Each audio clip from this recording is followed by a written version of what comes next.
Hello everyone, myself Jigar. Today's topic is operating training part 5.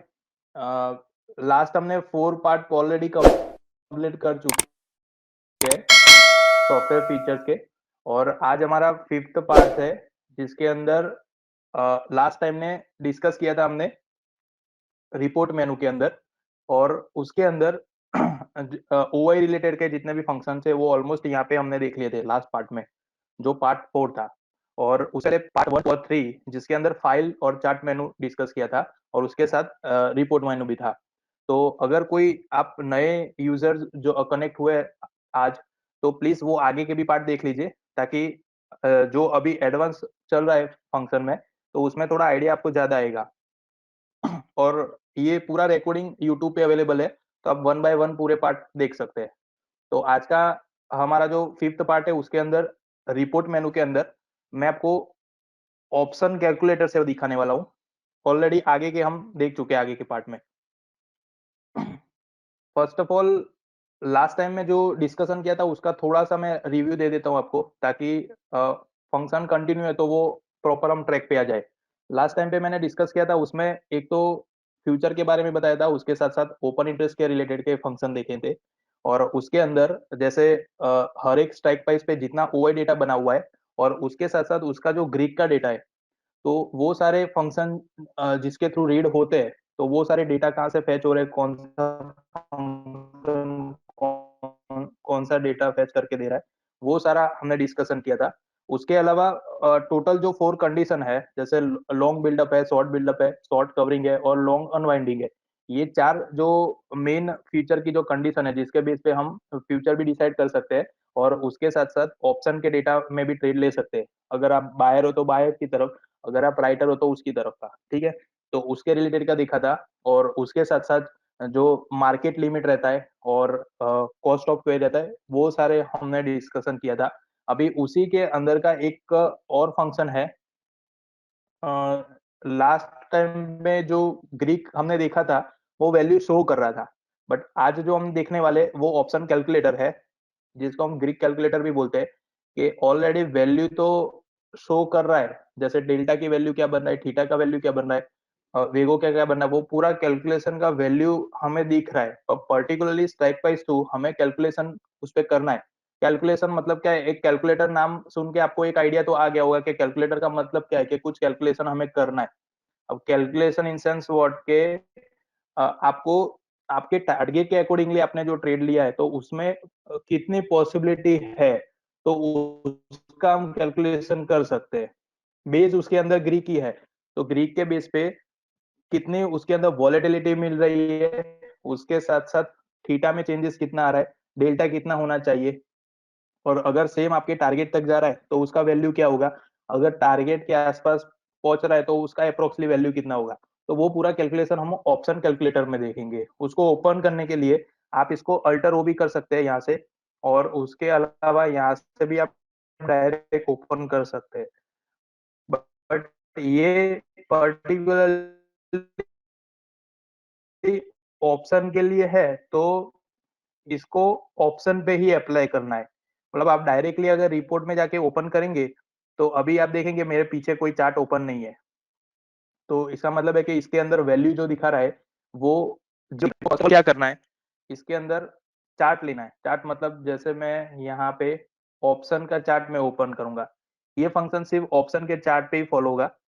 तो आपके पास अभी system on हो तो आप भी आपकी साइड से चेक कर सकते हो। यहाँ पे मैं एक नॉर्मली आज का जो ट्रेंड रहा है ओवरऑल 512 पॉइंट का अच्छा खासा यहाँ पे एक मोमेंट आज दिख गया। कल जैसे यहाँ पे गैप डाउन हुआ था, और उसके बाद जो बेरिश ट्रेंड मिला था, उससे ऐसा लग रहा था कि यहाँ पे भी सपोर्ट ब्रेक करके नीचे जाने की पॉसिबिलिटी सबसे ज्यादा है। पर आज सडनली जो रिकवरी पॉइंट मिला है, तो यहाँ से एक मतलब एक पॉइंट मिला है हमें कि अभी भी मार्केट के अंदर स्ट्रेंथ तो है। पूरा बेरिस बेरिस मार्केट में भी अगर 500 पॉइंट की मूवमेंट मिल रही है पर्टिकुलरली डे की, तो अभी भी मार्केट के अंदर स्ट्रेंथ है। तो बेरिस ट्रेंड देख के डिसाइड नहीं कर लेना है कि अभी सेलिंग प्रेशर ज्यादा है तो नए ट्रेड नहीं जाएंगे। बट एवरी डे मार्केट एक नई अपॉर्चुनिटी यहाँ पे दे रहा है कि पर्टिकुलरली डे में भी अगर कल गैप डाउन के साथ इतना बेरिश मिला है और आज एक साथ 500 पॉइंट की भी अच्छी खासी रिकवरी मिल सकती है, तो फिर पॉसिबल है कि नए हाई की तरफ भी हमें बहुत जल्दी मिल जाएगा ये। तो मल्टीपल फंक्शन यहाँ पे मैं आपको एक्सप्लेन कर रहा हूँ। उसका मेन पर्पस यही है कि फंक्शन को आप जितना ज्यादा डीपली समझेंगे, उतना मार्केट समझने में इजी हो जाएगा। तो उसी के बेस पे जितना आप इजीली समझेंगे, तो आपका ट्रैकिंग सिस्टम अच्छा होगा, डिसीजन सिस्टम अच्छा होगा। आप जो भी लॉजिक अप्लाई कर रहे हो, उसके अंदर फंक्शन बहुत मेन रोल प्ले करने वाले हैं, क्योंकि उसी के बेस पे आपको डेटा इजीली गेट होगा। तो मैं फर्स्ट यहाँ पे आज के जो मूवमेंट है उसी के बेस पे अपने यहाँ पे ले लेते हैं। जैसे 17,200 का मैं यहाँ पे कॉल ओपन कर रहा हूँ। तो चार्ट चार्ट पे राइट क्लिक करके मैं यहाँ पे डेरिवेटिव ले लेता हूँ, और यहाँ पे निफ्टी मैं यहाँ से कॉल सिलेक्ट कर रहा हूँ और अभी की एक्सपायरी ले रहा हूँ। ठीक है, 17,200 का मैंने कॉल ले लिया और यहाँ पे ओपन किया, तो मेरे को उसका चार्ट मिल जाएगा पीछे। अभी ये ओपन होने के बाद आपको क्या करना है, रिपोर्ट में जाके यहाँ पे ऑप्शन कैलकुलेटर पे क्लिक करना है। तो देखिए अभी पीछे जो स्ट्राइक प्राइस हमने ली हुई है निफ्टी के अंदर, उसी का मेरे को यहाँ पे व्यू मिल गया। व्यू इन सेंस के पूरा डेटा मेरे को यहाँ पे मिल गया। उसका प्राइस है, फिर उसका स्ट्राइक प्राइस है, यहाँ पे उसका एनुअल इंटरेस्ट है, उसके साथ उसकी वॉलेटिलिटी है।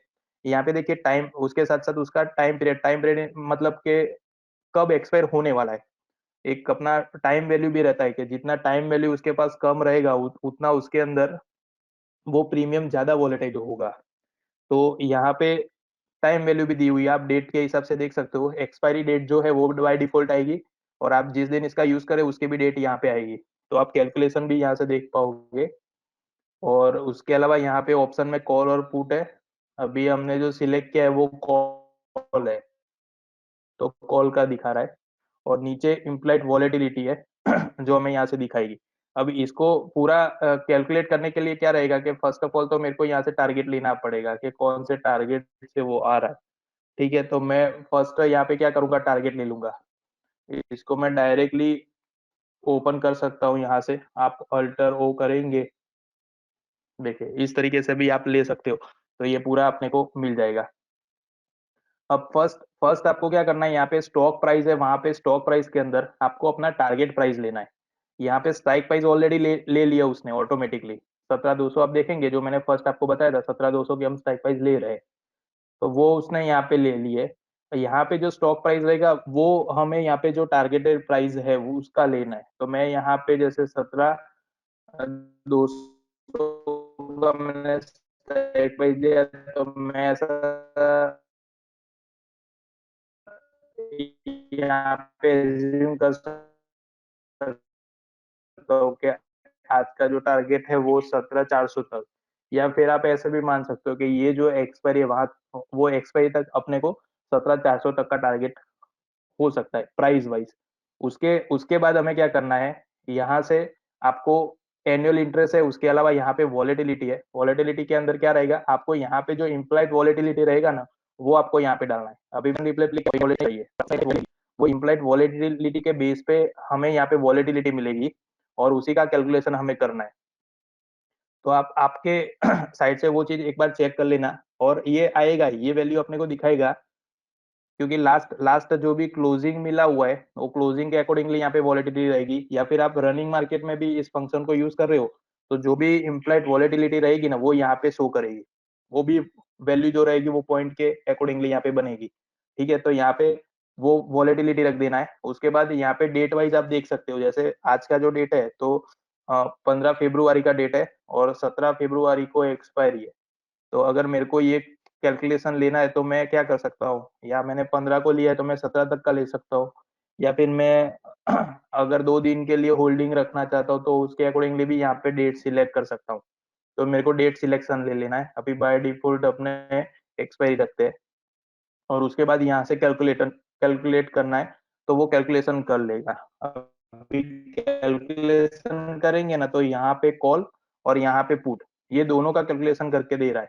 ठीक है, अपनी जो रिक्वायरमेंट थी वो डेटा के अकॉर्डिंगली 17,200 का था, तो 17,200 का जो कॉल है उसी का मेरे को प्रीमियम यहाँ पे काउंट करना है।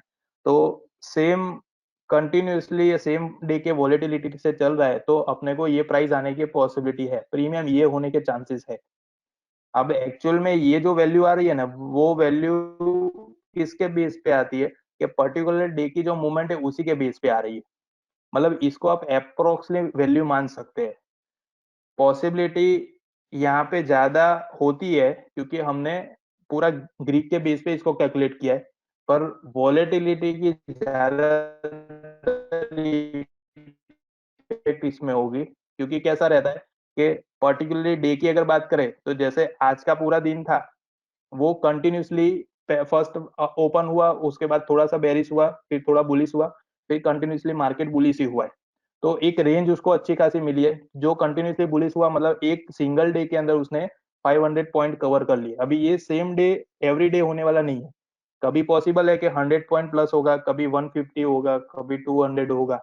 तो अलग अलग दिन की अलग अलग वॉलेटिलिटी रहेगी। अभी वीकली एक्सपायरी के हिसाब से आप देखोगे ना, तो पूरे वीक के अंदर कभी नेगेटिव कभी पॉजिटिव, फिर कभी साइडवे, फिर सेम प्राइस पे भी कॉन्सोलेट होगा। तो इस तरीके की पूरी मूवमेंट रहती है। तो जो इम्प्लाइड वॉलेटिलिटी रहती है वो एवरीडे की डिफरेंस ही रहती है। तो आप कैलकुलेशन थ्रू ये जान सकते हो कि ये जो वैल्यू दिखा रहा है वो अप्रोक्सली वैल्यू के उसके आसपास आने की पॉसिबिलिटी है। उसके बाद क्या रहेगा कि आपको ग्रीक को समझना है कि ग्रीक का जो कैलकुलेशन है, ग्रीक के बेस पे जो चेंजेस होगा उसके अकॉर्डिंगली आपका प्रीमियम यहाँ पे काउंट होगा। तो मैं थोड़ा सा ये जो ग्रीक है वो भी आपको एक्सप्लेन कर देता हूँ ताकि आपको थोड़ा आइडिया रहेगा कि ग्रीक का कैलकुलेशन कैसे हो रहा है। अब यहाँ पे देखेंगे ना आप, तो नीचे डेल्टा है, फिर गामा है, फिर आर एच ओ है, राओ जिसको बोलते हैं, फिर थीटा है और वेगा है। ठीक है, ये 5 फैक्टर अपने पास है जो मेनली ऑप्शन के अंदर परफॉर्म करेंगे। ठीक है अब इसका कैलकुलेशन के लिए एक एग्जांपल मैंने बनाया हुआ है जो मैं आपको एक्सप्लेन करता हूँ अभी।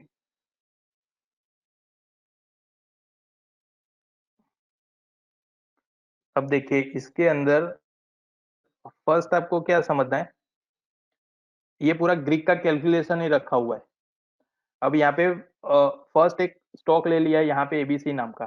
ठीक है, पहले मैं पूरा एक्सप्लेन कर लेता हूँ फिर आपको बताता हूँ कि कहाँ पे क्या चेंजेस होने की पॉसिबिलिटी है। सबसे पहले यहाँ पे मैंने एक स्टॉक लिया हुआ है जिसका वैल्यू यहाँ पे 100 रुपीज है। ठीक है, ये अपना 100 रुपीज जो आया हुआ है वो अपना स्टॉक का वैल्यू है। उसके बाद नीचे कॉल ऑप्शन है जिसका सेम वैल्यू यहाँ पे 10 रुपीज है, मतलब कॉल का जो प्रीमियम है उसका वैल्यू बन रहा है 10 रुपीज।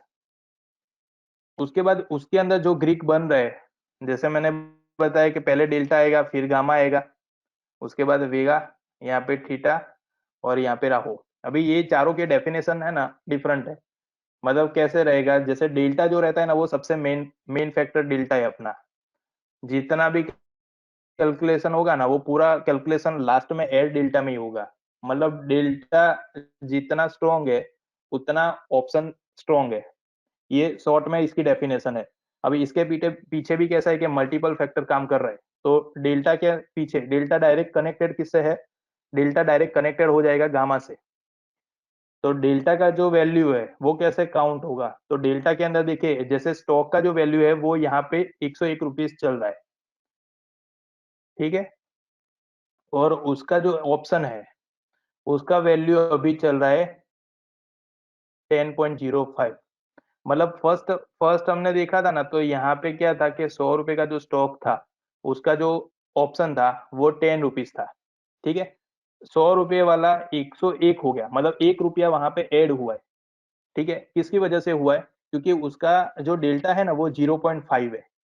देखिए ये मेन वैल्यू है 0.5।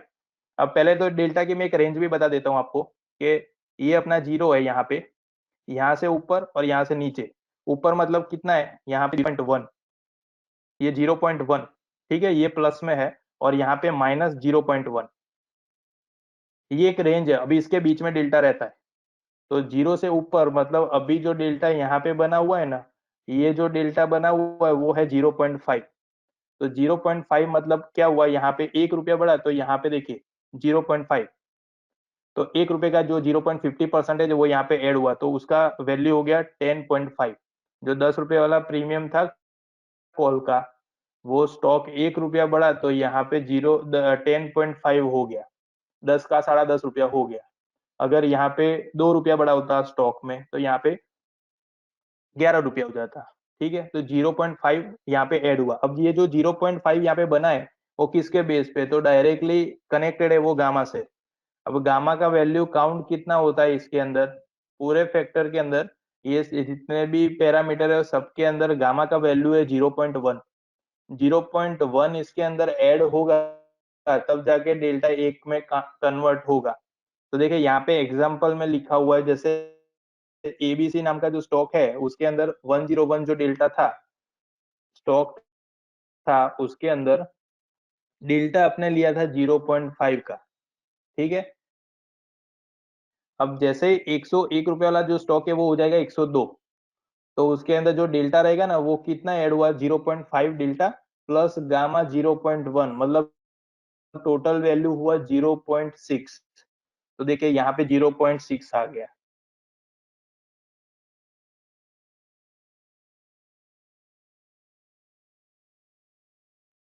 ठीक है, सेकंड यहाँ पे देखिए, ये सेकंड एग्जांपल, ये स्टॉक का वैल्यू हो गया 103, तो डेल्टा कितना काउंट होगा, 0.5 प्लस उसके अंदर 2 पॉइंट ऐड होगा, मतलब गामा 0.1 प्लस गामा 0.1, मतलब 2 पॉइंट हुए तो उसका वैल्यू हो गया 0.7। तो जितना गामा अंदर ऐड होगा ना उसी के बेस पे डेल्टा की वैल्यू इंक्रीज होगी। अब ये तो टोटल अपना हो गया। अब जैसे डेल्टा की वैल्यू इंक्रीज होगी वैसे उसका डिफरेंस नीचे प्रीमियम में भी होगा। तो जैसे पहले आपने देखा था कि 10.5 हुआ था ऑप्शन का प्रीमियम, तो यहाँ पे 0.6 जैसे ऐड होता है तो उसका वैल्यू हो जाता है 11.1। अपना जो 10 रुपीज वाला ऑप्शन था उसका वैल्यू हो गया 11.1, मतलब 11 रुपया हो गया। जहाँ पे स्टॉक का वैल्यू 102 हुआ तो ऑप्शन का वैल्यू 11 हो गया। फिर स्टॉक का वैल्यू 103 हुआ तो यहाँ पे ऑप्शन का वैल्यू 11.8 हो गया। ठीक है, तो इस तरीके से अपना गामा का कैलकुलेशन होगा। अब उसके अलावा यहाँ पे देखिए गामा के बाद सेकंड क्या आएगा, वेगो। ठीक है, वेगो का पूरा पूरा कैलकुलेशन है, उसके अंदर ये टोटल वॉलेटिलिटी जितने भी स्ट्रॉक 0.4, मतलब वॉलेटिलिटी 1% से काउंट हो रही है। तो यहाँ पर देखिए तो 10 रुपीज का जो ऑप्शन है, तो 10 रुपीज के ऑप्शन के अंदर 10.4, मतलब 10 रुपए का जो ऑप्शन है अगर डेल्टा 0.5 से ऐड हो रहा है तो उसके पीछे 0.4 का डिफरेंस वॉलेटिलिटी का लगेगा। और वॉलेटिलिटी हमें फिक्स होता है कि वॉलेटिलिटी का आएगा, तो जिस तरीके से जो भी मार्केट की मूवमेंट है उसके बेस पे रहेगा, उसी बेस पे वॉलेटिलिटी कम होगी। तो उसका डिफरेंस यहाँ पे 10.4 में ऐड हुआ है, तो वो जो ऑप्शन है उसका वैल्यू हो जाएगा 10.4। ठीक है, उसके बाद आ जाएगा थीटा। थीटा क्या रहता है, वो टाइम बेस्ड रहता है। जैसे अपने टाइम वैल्यू काउंट करते हैं तो ये थीटा टोटली टाइम वैल्यू के बेस में रहता है। जिस तरीके से टाइम वैल्यू उसके पास कम रहेगा उतना थीटा में चेंजेस आने के चांसेस ज्यादातर रहते हैं। तो टोटली ऐसा रहता है कि जो राइटर रहते हैं ना, राइटर के लिए थीटा काफी अच्छा रहता है। जितना थीटा थीटा की वैल्यू अच्छा डिफरेंस दे रही है उतना उसके अंदर प्रीमियम जीरो होने के चांसेस ज्यादातर है। तो थीटा थीटा के अंदर एग्जांपल में लिया है कि जैसे 10 है और एक एक प्रीमियम प्रीमियम अभी चल रहा है कॉल का 10 रुपीज। ठीक है, और अपने पास टाइम जैसे एक दिन का ही है, लास्ट एक्सपायरी बिफोर एक्सपायरी, तो उसमें पॉसिबिलिटी कितना है, 0.1 के डिफरेंस के साथ वो माइनस हो रहा है। तो यहाँ पे जितना वो सेम प्राइस के अकॉर्डिंगली चल रहा है, सेम कॉन्सोलेट एक एक जोन के अंदर जब तक प्राइस मूवमेंट कर रही है ना, और उसके पास टाइम वैल्यू अगर एक ही दिन बचा हुआ है एक्सपायरी का, ठीक है, तो उसका थीटा का वैल्यू इस तरीके से काउंट होता जाएगा और उतना प्रीमियम उसका कम होता जाएगा। जो जो 10 रुपीज है उसका प्रीमियम हो जाएगा 9.9। फिर अलग अलग ऑप्शन पे डिपेंड है, उसकी वॉलेटिलिटी पे डिपेंड है। और उसके बाद लास्ट में आएगा आरएचओ, जिसको अपने राव बोलते हैं, जो इंटरेस्ट रेट है। इंटरेस्ट रेट का मतलब कैसे है कि आप एग्जांपल में अगर समझेंगे ना, तो इसके अंदर कैसा रहता है कि वीकली के हिसाब से जितने दिन का स्टॉक स्ट्राइक प्राइस का होल्डिंग रहेगा उसी हिसाब से उसका इंटरेस्ट रहता है। वो इंटरेस्ट के बेस पे उसका जो प्रीमियम रहता है ना उसके अंदर चेंजेस आता है। तो उस तरीके से ये प्रीमियम चेंज होगा। अभी ये ये सारे पैरामीटर में से सबसे सबसे जो स्ट्रॉन्ग बोलेंगे ना तो वो डेल्टा है, क्योंकि ये जो चारों है गामा, वेगा, थीटा और राहो, ये सारा कैलकुलेशन होके उसका वैल्यू ऐड होगा डेल्टा में। इसलिए हम लाइव मार्केट के अंदर ज्यादातर डेल्टा को ही प्रीफर करेंगे, ताकि पीछे का जो कैलकुलेशन है वो हर एक के अंदर हम काउंट करने जाएंगे तो टाइम ज्यादा लगेगा।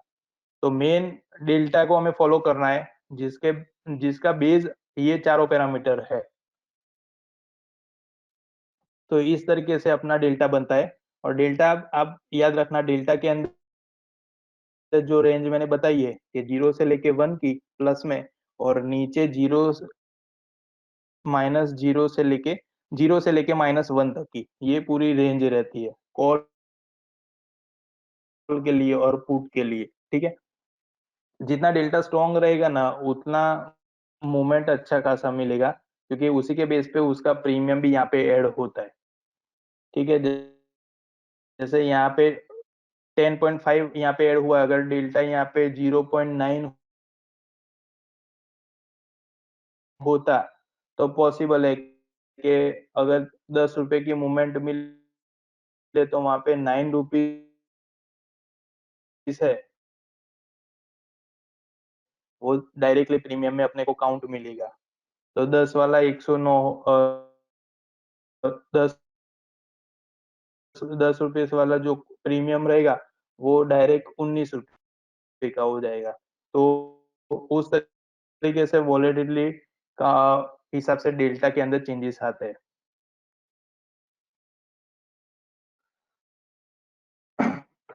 तो ये अपना एक ग्रीक का मैंने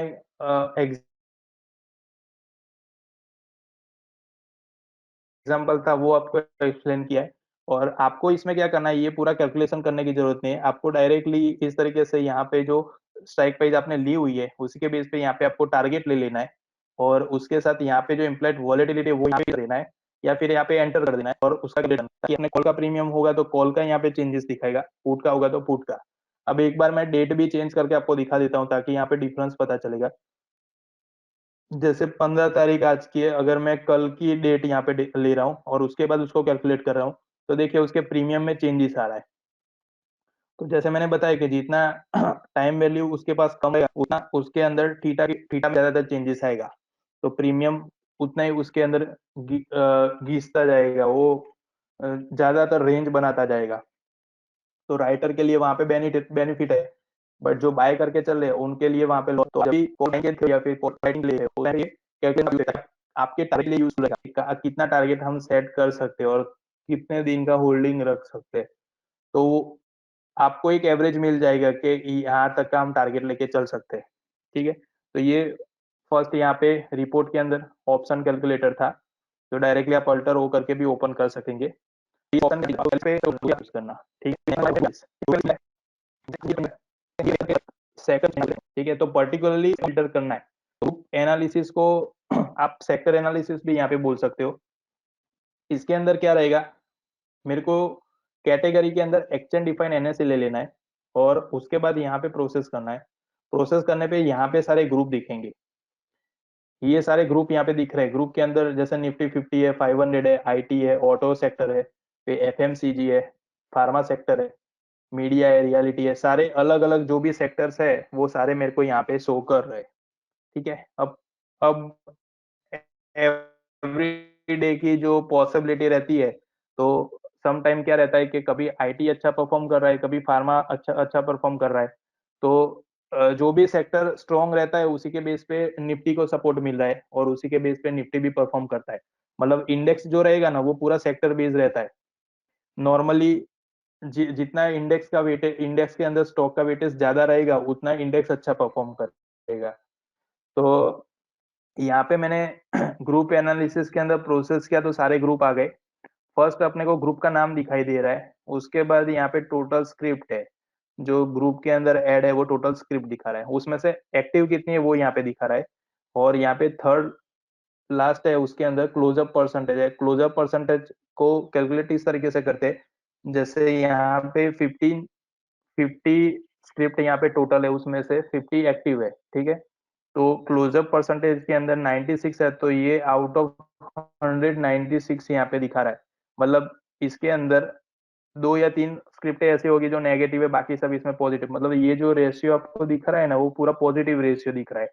यहाँ पे जितना भी ये रेशियो दिख रहा है वो पॉजिटिव है, तो इसको आप असेंडिंग डिसेंडिंग भी कर सकते हो। जैसे देखिए अभी मैंने इसको असेंडिंग किया तो मेरे को यहाँ पे निफ्टी ऑटो फर्स्ट आ गया, और जिसके अंदर 100% क्लोजअप था, मतलब इसको ऐसा बोल सकते हैं कि 100% ये पॉजिटिव था ये ग्रुप।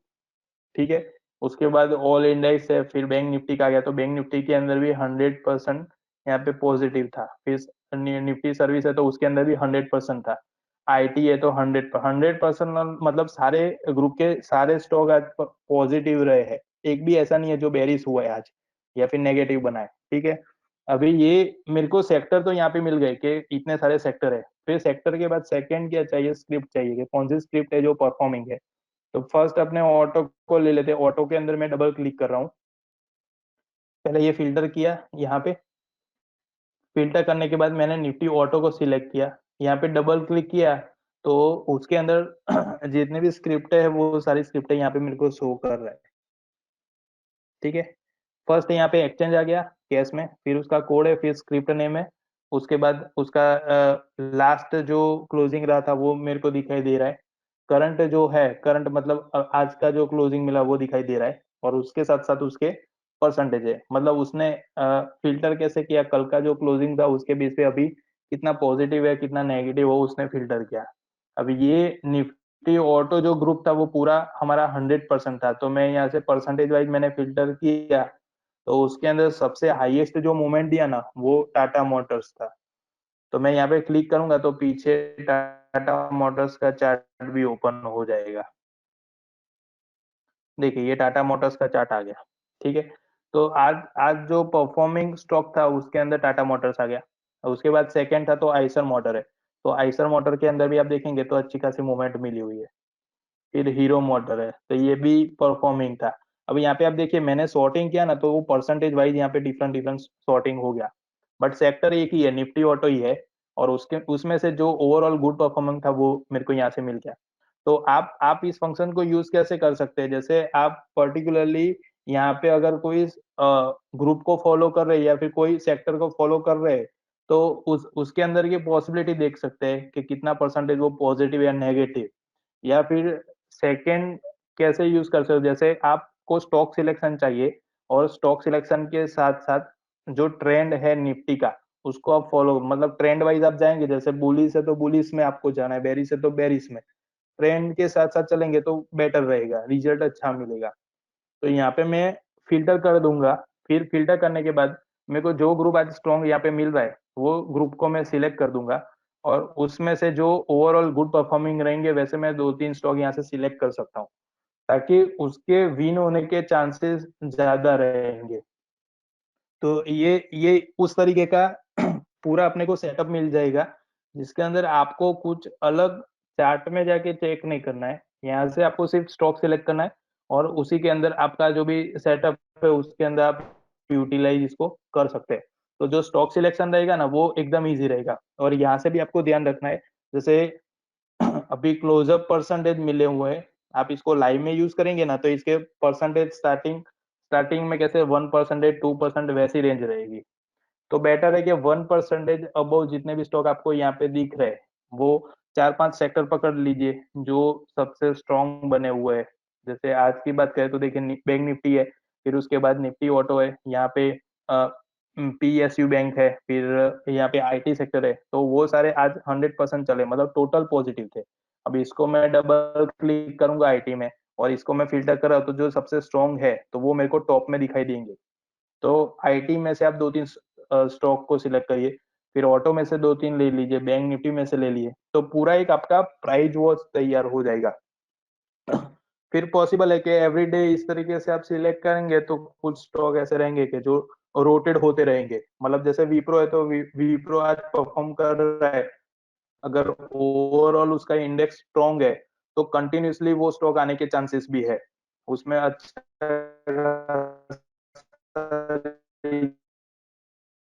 रिजल्ट भी अपने को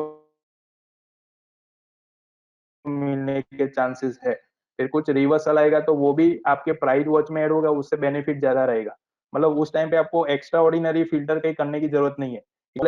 तो यहाँ से आपको ग्रुप एनालिसिस करना है, और ग्रुप एनालिसिस के बाद जो भी सेक्टर 100% है तो 100% होगा। अगर 90% है तो 90% भी ले सकते हैं, उसमें जितना पॉजिटिव है वैसे स्टॉक 2-3 ले लीजिए।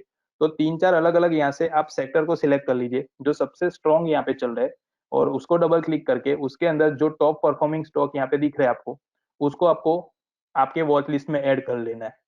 ठीक है, वॉच लिस्ट कैसे बनाना है वो मैंने आगे बताया हुआ है, ग्रुप कैसे क्रिएट करते हैं। तो आप आगे के भी वीडियो एक बार देख लेना ताकि आपको आइडिया रहेगा कि पूरे ग्रुप कैसे बनाया जिसके अंदर हम ऐड करके उसका प्राइस वॉच बना सकते हैं। ठीक है, तो ये ग्रुप एनालिसिस है। अब इसमें एक रेशियो आपको ध्यान में रखना है, जैसे मैंने ग्रुप के अंदर आप देखेंगे ना 100% है, फिर यहाँ पे 94 है, तो यहाँ पे एक एवरेज रखना आप, जैसे 60% अबव जिसका भी क्लोजर परसेंटेज है ना, वो सबसे ज्यादा बेटर है। ठीक है, 60% अबव, तो ये अपना तो ऑलमोस्ट अभी 100% दिखा रहा है क्योंकि आज अच्छा खासा मूवमेंट रहा है। अब सेम जैसे मैंने बुलिस के अंदर दिखा है ना, वैसे बेरिस के अंदर मैं करूंगा तो इस तरीके आएगा। तो ये बेरिस जितना रहे वह, पर आज ओवरऑल मार्केट पॉजिटिव था तो बेरिसनेस इतनी दिखी नहीं है। बाकी आप देखेंगे ना यहाँ पे तो कुछ कुछ ग्रुप के अंदर जीरो भी यहाँ पे आएगा, तो जीरो का मतलब है कि 100% उसमें नेगेटिव स्टॉक है, मतलब नेगेटिविटी सबसे ज्यादा स्ट्रॉन्ग है। तो जब भी मार्केट में बेरिशनेस हो उस टाइम पे आपको यहाँ पे फिल्टर करना है कि कितने ऐसे है जो अपने को 40 बिलो जा रहे हैं परसेंटेज में। यहाँ पे 40 बिलो जितने परसेंटेज रहेंगे, जैसे जीरो का मिला है तो इसका मतलब है कि वो 100% वहां पे नेगेटिव है। फिर कुछ रहेंगे उसमें 10% मिलेगा तो 90% उसमें नेगेटिविटी है, बाकी 10% की पॉजिटिविटी है। तो जो परसेंटेज दिखा रहे हैं ना वो पॉजिटिव के है। तो जब भी आप फिल्टर करें ना, तो ये सिर्फ ध्यान में रखना कि पॉजिटिव ग्रुप अपने को 60 अबव लेना है और नेगेटिव ग्रुप अपने को 40 बिलो लेना है। ये नॉर्मल क्लोजअप परसेंटेज है, तो आपका काम एकदम इजी हो जाएगा, डायरेक्टली आपको स्टॉक मिल जाएगा। और इसको आप ऐसे ट्राई करिए जैसे मार्केट ओपन हो रहा है, फर्स्ट कैंडल कंप्लीट हो रही है, आप जैसे 5 मिनट का फॉलो कर रहे हो तो 5 मिनट की वेट करिए, या फिर 15 मिनट का देख रहे हो तो 15 मिनट की वेट करिए। फर्स्ट कैंडल की मूवमेंट हो जाती है, उसके बाद आपको ये फंक्शन का यूज करना है ताकि जो डेटा फिल्टरेशन मिलेगा ना वो अच्छा खासा मिलेगा। नॉर्मली फर्स्ट कैंडल जो रहता है ना वो कैसा एडजस्टमेंट वाला रहता है, सबसे हाई वॉलेटाइल रहता है। तो सम टाइम ऐसा होता है कि गैप अप हुआ है तो एक हाई बना के नीचे आ गया है, या फिर ओपन होने के साथ ही एक हाई बना दिया फिर पूरे दिन कॉन्सोलेट होता है, या फिर लो ऑफ द डे स्टार्ट हो जाता है। तो वो सारी प्रॉब्लम ना हो इसलिए फर्स्ट कैंडल को आपको क्या करना है, डेटा रीडिंग के लिए छोड़ देना है, और सेकंड कैंडल से फंक्शन अपने को ये यूज करना है ताकि जो भी डेटा आपको मिल रहा है ना वो आपके यूज के लिए इजी हो जाएगा। ठीक है, तो सेकंड फंक्शन अपना ये ग्रुप ग्रुप वाइज रिपोर्ट है। उसके बाद रिपोर्ट मेनू के अंदर थर्ड नंबर का है जिसके अंदर डिलीवरी वॉल्यूम रिपोर्ट है। देखिए, अब ये डिलीवरी वॉल्यूम रिपोर्ट जो लॉन्ग के लिए जो स्टॉक ले रहे हैं, मतलब डिलीवरी बेस के लिए, उनके लिए ये काफी अच्छा है। और उसके अलावा अगर पोजिशनल में भी काम कर रहे हैं ना तो पोजिशनल के लिए भी काफी अच्छा है। ये एग्जैक्टली इसके अंदर होगा क्या, फिल्टरेशन, वॉल्यूम फिल्टरेशन होगा, और उसके साथ साथ अपने को डिलीवरी परसेंटेज दिखाएगा। डिलीवरी परसेंटेज मतलब कितने परसेंटेज उसमें डिलीवरी निकली हुई है। तो अगर कोई लॉन्ग के लिए कोई स्टॉक के अंदर एंटर हो रहा है तो वो यहाँ से परसेंटेज देख सकते हैं कि लास्ट 10 डे के अंदर उसके अंदर एवरेज कितना परसेंटेज की डिलीवरी निकल रही है। तो सेकंड अपने उसका लॉन्ग ट्रेंड कैसा रहेगा, या फिर वो कितना स्ट्रॉन्ग है डिलीवरी बेस पे, वो सारा फिल्टर कर पाएंगे। तो यहाँ पे एक क्राइटेरिया यहाँ पे दिया हुआ है, जो बाय डिफॉल्ट है, आप चेंज कर सकते हो क्वांटिटी का। उसके साथ यहाँ पे एक्सचेंज है, जैसे एनएससी में आप फिल्टर कर रहे हो तो एनएससी रखिए, बीएससी में चाहते हो तो बीएससी में भी आप कर पाओगे। उसके अलावा पर्टिकुलरली अगर आपने ग्रुप बनाया हुआ है तो वो ग्रुप का भी आप यूज कर सकते हो। यहाँ पे ग्रुप सिलेक्ट कर देना है, अभी मैं इसको ग्रुप के लिए सिर्फ निफ्टी 50 ले लेता हूँ। ठीक है, उसके बाद यहाँ पे परसेंटेज बिटवीन है, डिलीवरी परसेंटेज, मतलब मैं एक क्राइटेरिया यहाँ पे सेट कर सकता हूँ, जैसे मैं यहाँ से जैसे 60 ले लेता हूँ और यहाँ पे 100 लिया है, तो 60 से 100 बिटवीन जिसकी भी डिलीवरी निकली हुई है वो सारे मेरे को स्टॉक नीचे दिखाएगा। उसके बाद मैं यहाँ पे प्रोसेस कर रहा हूँ। आप आपके सिस्टम में भी ये ट्राई करना, आपको सारा डेटा यहाँ पे लास्ट 10 डे का जितना भी डिलीवरी वॉल्यूम हुआ ना वो पूरा आपको दिखाएगा। ठीक है, यहाँ पे आप देखिए कि लास्ट जो वॉल्यूम बन रहा है ना वो almost H D F C के अंदर 66, 66, 68, 68, 77, 73। तो कंटिन्यूसली एक जो एवरेज वॉल्यूम बना है वो 60-70 अबव ही बन रहा है। तो ये क्राइटेरिया के हिसाब से मेरे फुलफिल हो गए, तो इसमें 66% की डिलीवरी परसेंटेज के हिसाब से बन रही है। उसके अलावा आपको यहाँ पे डिलीवरी वॉल्यूम अगर लाख के अंदर जाननी है तो वो भी आप यहाँ से कर सकेंगे। मैं इस तरीके से प्रोसेस करूंगा तो देखिए 59 लाख की इसमें वॉल्यूम बन रहा है, उतनी वॉल्यूम की वहां पे डिलीवरी निकल रही है। फिर 40 लाख की है, 63 है, 71 है। तो डिलीवरी बेस ले रहे हो या फिर पोजिशन ले रहे हो तो कौन से स्टॉक के अंदर कितनी परसेंटेज की डिलीवरी है वो आप यहाँ से जान पाओगे। इसके अलावा इसका एक सेकंड भी ऑप्शन है जो आप स्टडी के अंदर से भी डायरेक्ट देख सकते हो। जैसे मैं यहाँ पे स्टडी सिलेक्शन ले रहा हूँ और यहाँ से डिलीवरी परसेंटेज है, ठीक है, ये परसेंटेज मैं सिलेक्ट कर रहा हूँ और यहाँ पे मैं ऐड कर रहा हूँ। तो देखिए यहाँ पे मेरे को परसेंटेज दिखा देगा। अब पर्टिकुलरली आज का तो मेरे को नहीं पता चलेगा क्योंकि ये आज का क्लोजिंग मिल गया है। एडजस्टमेंट के बाद जो परसेंटेज बनेंगे वो मेरे को नेक्स्ट डे शो करेंगे। तो मेरे को लास्ट डे का अगर मैं देख रहा हूँ तो यहाँ पे देखिए ये 75% में मेरे को दिखा रहा है। तो कितना परसेंटेज डिलीवरी निकला हुआ है वो मेरे को यहाँ से दिखा रहा है। उसके साथ आप देखेंगे ना तो यहाँ पे वैल्यू के अंदर मतलब वॉल्यूम कितना बना हुआ है वो वॉल्यूम भी यहाँ पे दिखा देगा। ये मैंने लास्ट डे हिंदुस्तान लीवर का चार्ट मैंने ओपन किया है। तो लास्ट डे का जो मेरे को दिखा रहा है वो देखिए 75% की उसमें डिलीवरी है। और नीचे आप देखेंगे ना तो 12.46 लाख का उसके अंदर क्वांटिटी वाइज वॉल्यूम बना हुआ है। तो ऊपर जो वॉल्यूम बना उसमें टोटल क्वांटिटी जो है वो 16.62 की है। तो जो एग्जैक्ट 75% का अपने को मिला है वैसे आप जो भी कैंडल पे ले जाएंगे ना उसका हर एक का परसेंटेज अपने को यहाँ से शो कर देगा।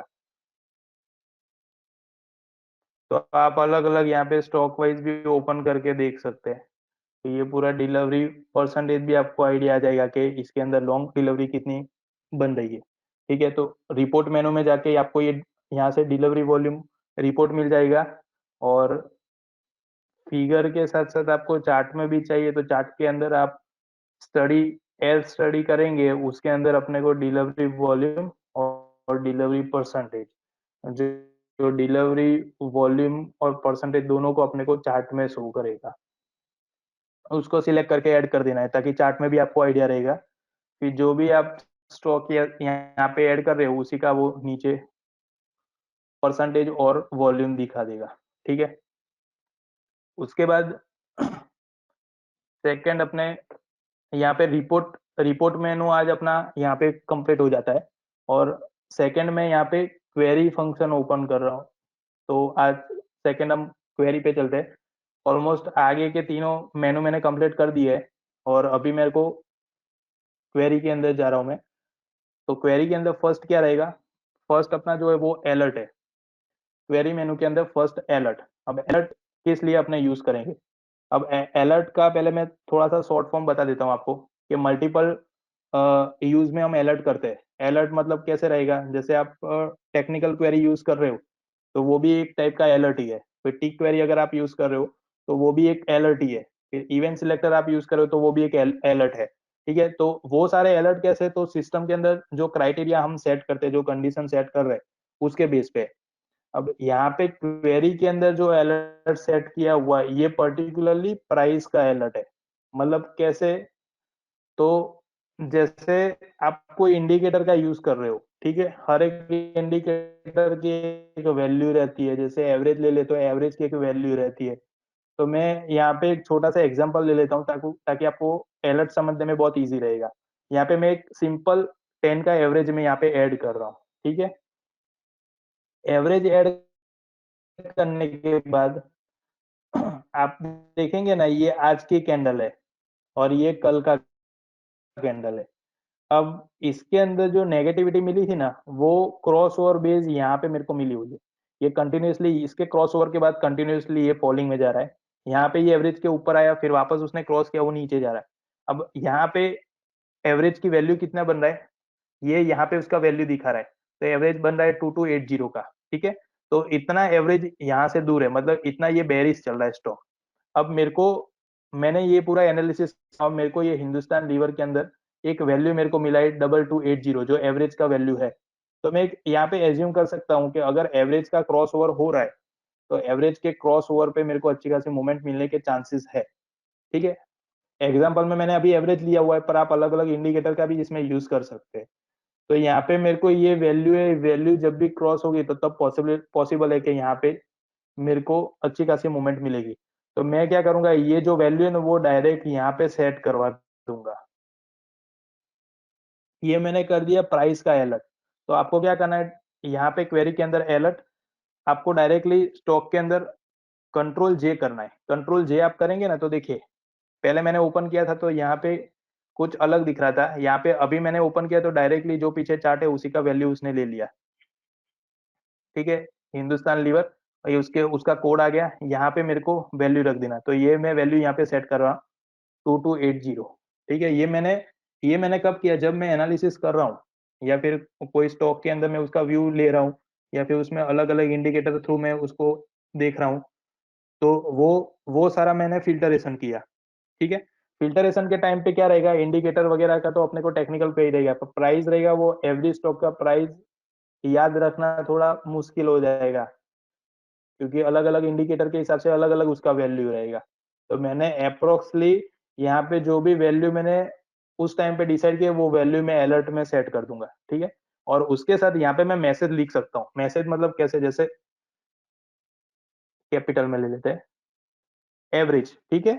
एवरेज, फिर यहाँ पे वैल्यू, एवरेज वैल्यू करके मैंने, मेरा ये वैल्यू आ गया और नीचे मैंने एवरेज वैल्यू, या फिर मैं एवरेज क्रॉस ओवर, या फिर यहाँ पे एवरेज एंट्री, कुछ भी यहाँ पे लिख सकता हूँ, ठीक है। मैंने ये मैसेज यहाँ पे लिख दिया और मैं इसको ऐड कर देता हूँ। तो इससे क्या होगा कि आप जिस भी टाइम ये सारे इंडिकेटर का यूज कर रहे हो ना, तो आपने जो वैल्यू डिसाइड किया है जो भी इंडिकेटर के हिसाब से, वो आपने यहाँ पे लिख दिया।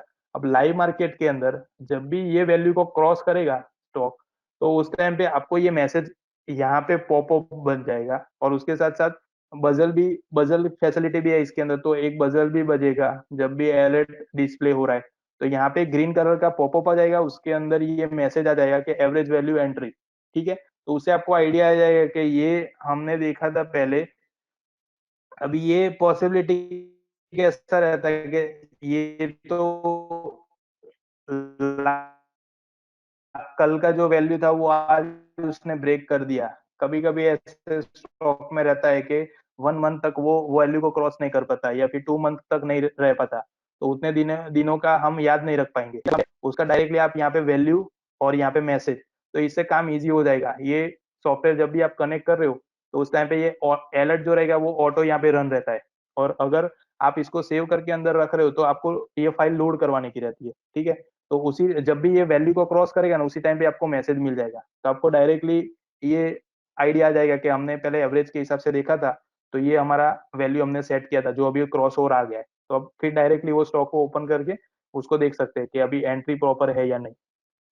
तो इस तरीके से आप अलर्ट सेट कर सकते हो। अब यहाँ पे मल्टीपल स्टॉक के मल्टीपल अलर्ट यहाँ पे सेट कर सकते हो, और उसके साथ उसका मैसेज यहाँ पे एक स्टॉक के मल्टीपल अलर्ट भी आप सेट कर सकते हो।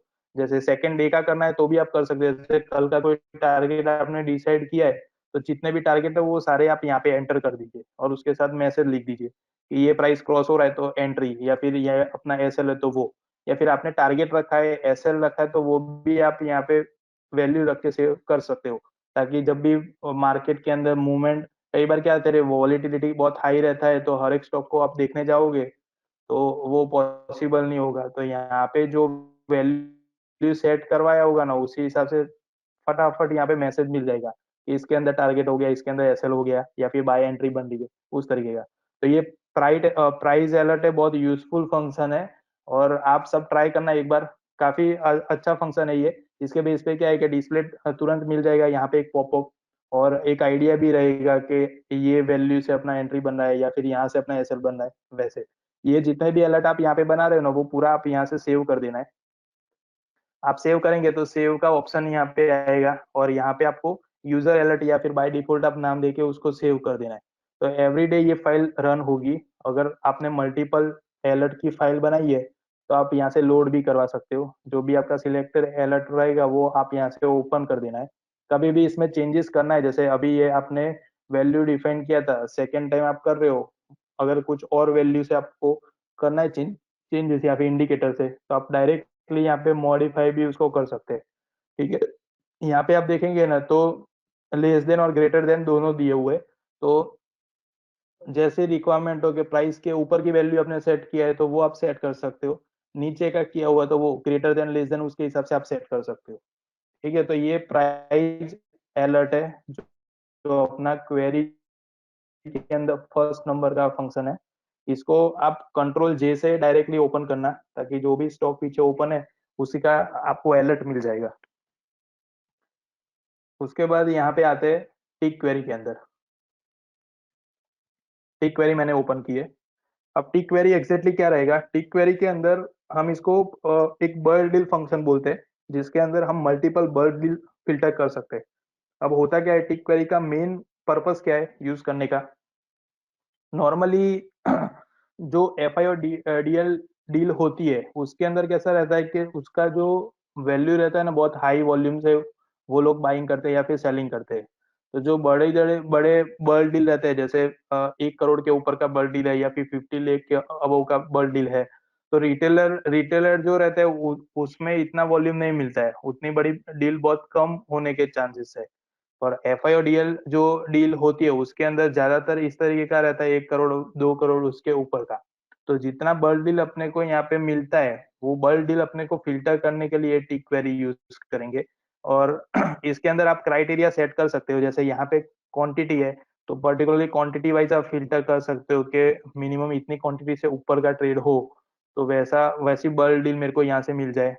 उसके अलावा यहाँ पे आप वैल्यू जैसे मैंने बताया, तो आप यहाँ पे जैसे 100 लाख लिख लिख देंगे, 1 करोड़ के ऊपर की जो भी बल्क डील हो रही है वो आपको यहाँ से इजीली मिल जाएगी।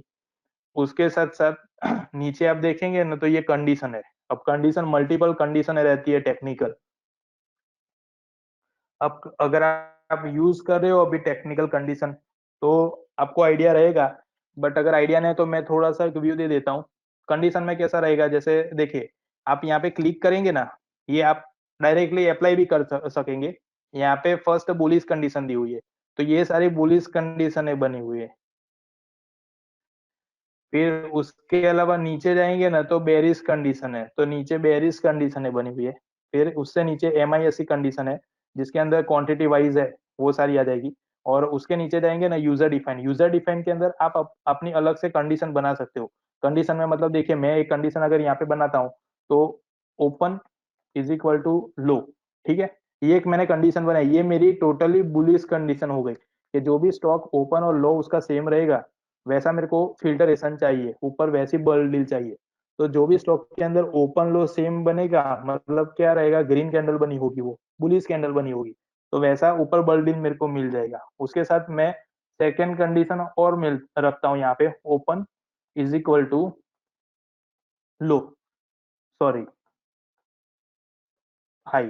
ठीक है, फर्स्ट मैंने लिया open is equal to low, तो मेरी बुलिश कंडीशन हो गई। सेकंड मैंने लिया open is equal to high, तो ये दोनों को मैंने यहाँ पे मर्ज किया है और से।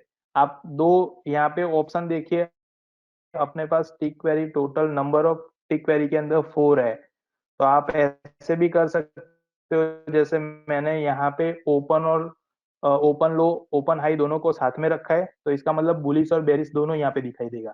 अगर आपको दोनों साथ में नहीं लेना है तो आप यहाँ पे अलग से भी open is equal to high ले सकते हैं।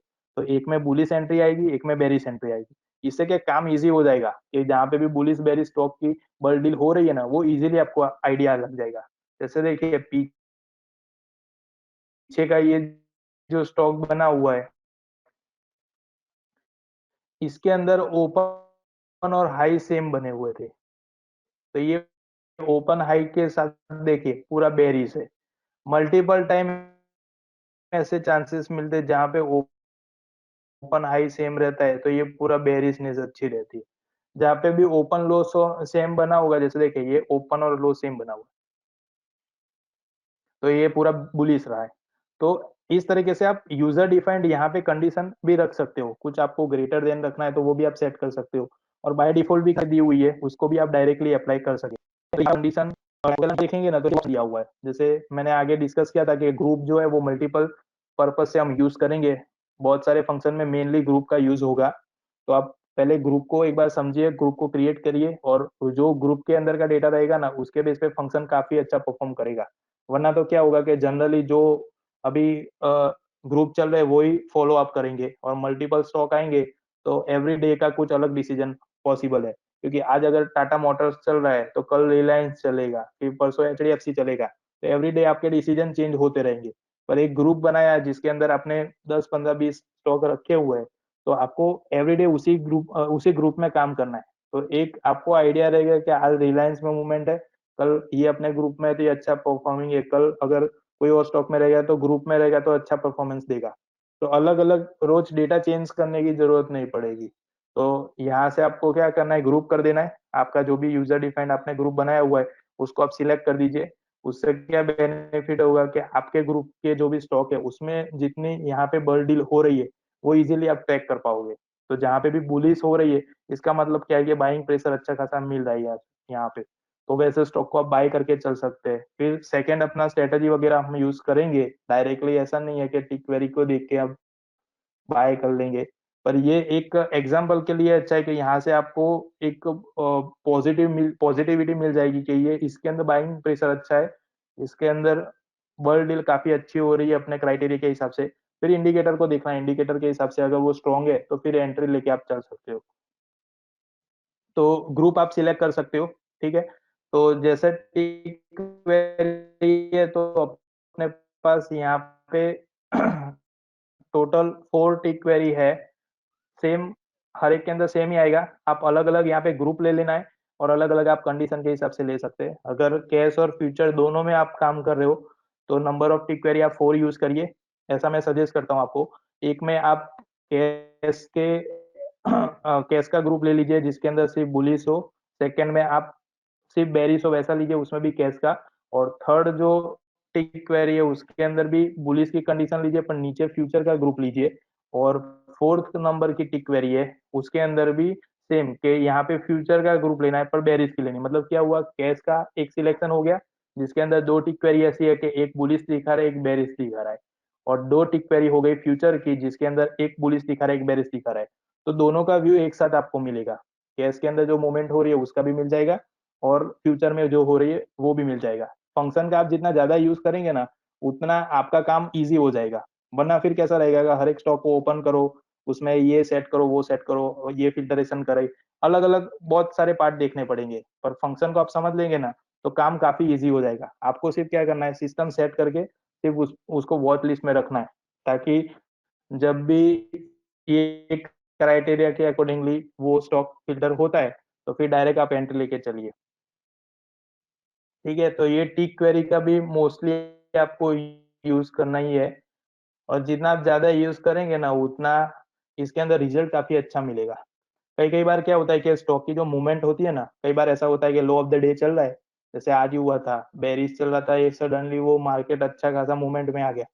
तो आप देखेंगे ना तो कंटिन्यूअसली वो मूवमेंट में आ रहा है, तो उसके पीछे क्या है कि कुछ ट्रेडर्स उसमें ज्यादातर बुलिश साइड एक्टिव हो गए, अच्छी खासी डील मिल रही है, तो उसकी वजह से उसमें बल्क डील अच्छी हो रही है। तो अगर टिक क्वेरी आप यूज करेंगे ना तो यहाँ यहाँ से आपको आइडिया लग जाएगा।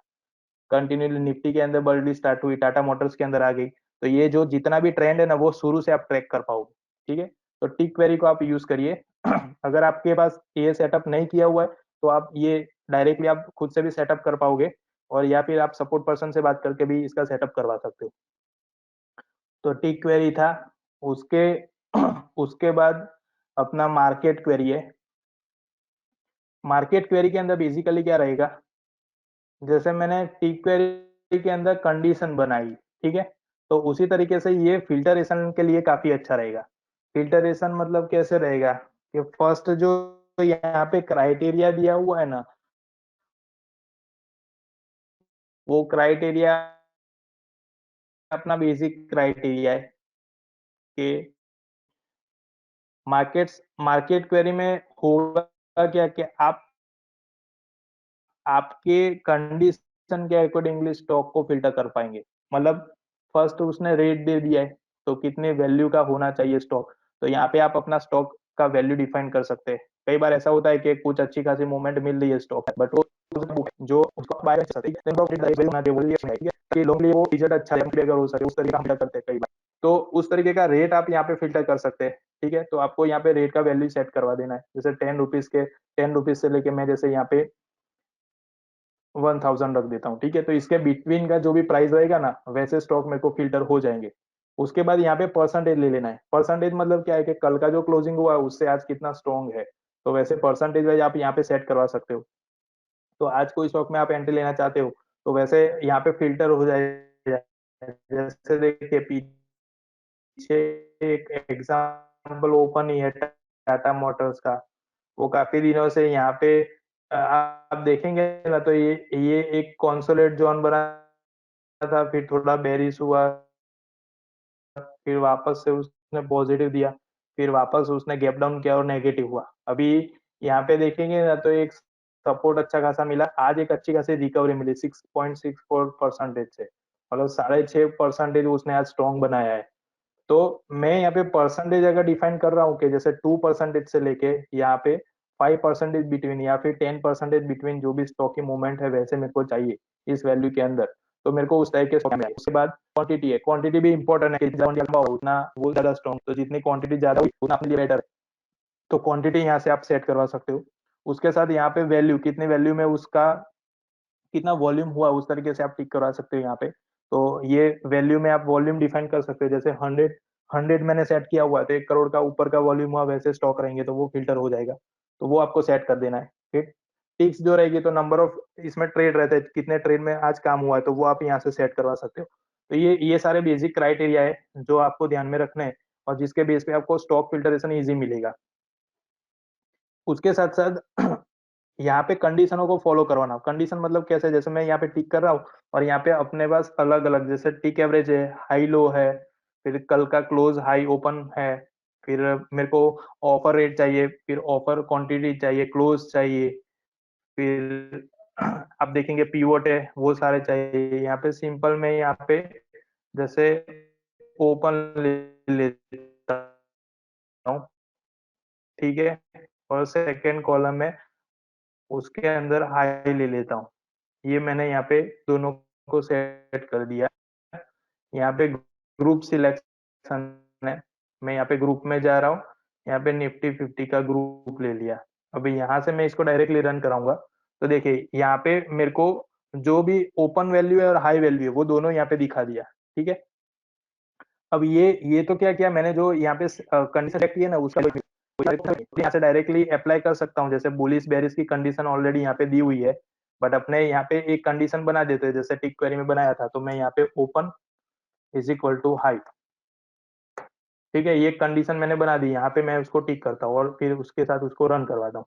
तो देखिए पहले मैंने क्या किया था, सिर्फ यहाँ पे सिलेक्ट किया था कि ओपन और हाई ये दोनों मेरे को कॉलम चाहिए, तो वो उसका वैल्यू उसने यहाँ पे डिफाइन कर दिया कि इतने इतने इतने स्टॉक है, उसमें से इसका इतना ओपन हुआ है, इतना हाई हुआ है, वो सारा आ गया। अब इसके इसके बेस पे मैंने यहाँ पे एक कंडीशन बनाई कि मेरे को ये सारा डेटा तो मिल गया, अभी मेरी कंडीशन तो एक बनेगी ना कि ये पूरा फिल्टर करना है मेरे को। तो मैंने एक कंडीशन यहाँ पे बना दिया कि ओपन और हाई जिसका सेम है वैसे ही डेटा मेरे को शो करने चाहिए। तो मैंने जैसे ये कंडीशन यहाँ पे सेट की, तो देखिए पूरा फिल्टरेशन में से सिर्फ एक स्टॉक यहाँ पे मिल रहा है, ओएनजीसी, जिसका ओपन और हाई सेम बना हुआ है, तो टोटली बेरिश है।